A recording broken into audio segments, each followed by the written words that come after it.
talk of work with the municipality really focuses on the value to our organisation of working in partnership with so many different organisations. As Popolo and Progressio puts it, our efforts must not be scattered or isolated, nor in competition for reasons of prestige. Instead, the situation calls for concerted planning. So I'm delighted to say that we host regular meetings of the Durban Homeless Forum, individuals and organisations and homeless people themselves who are looking at the issues of homelessness in Durban and seeing how we can work together. Indeed, a list of our partners is very hard to draw up because as we start drawing it up, you just think of so many more organisations, educational organisations, religious organisations, corporates and other NGOs we work with. When hope, hardship, ambition and joy are shared, Pope Paul says, it brings together and firmly unites the wills, minds and hearts of humans. And that, I hope, is what we're doing here, bringing together people who share common goals and so bring together their minds and their hearts.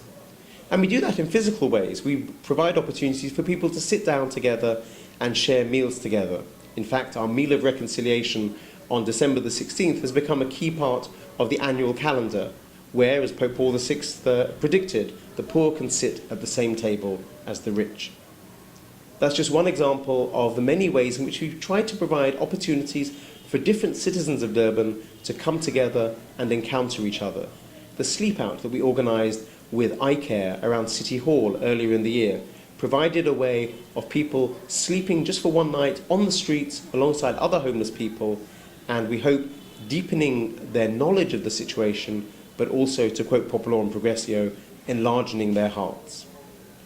Another way of enlarging the hearts is in our attitude towards drug users.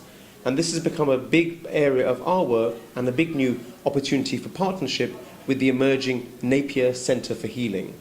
That's the organisation that Cardinal Napier has given his name to help us to set up a rehabilitation centre for homeless people to enable them to deal with the scourge of drugs.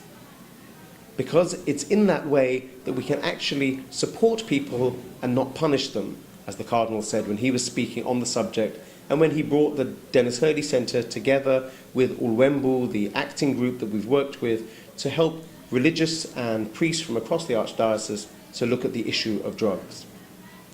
We're also looking at opportunities to work in partnership on conservation issues in the emergence of a conservancy project here for Durban CBD. And one example of that is looking at ways in which we can train homeless people to be urban gardeners.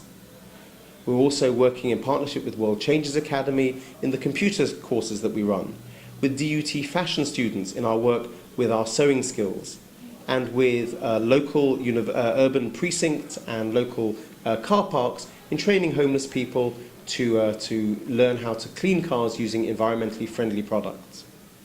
Our partnership with UNISA continues, working with their fourth year social work students, many of whom come here for internships. And of course our partnership with all of the schools of the area, because basic education is a primary object of any plan of development.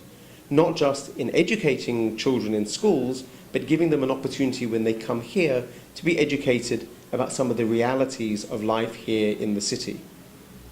And that's because, again in the words of Popolo and Progressio, the aim is complete development, complete humanism, the fully rounded development of the whole person.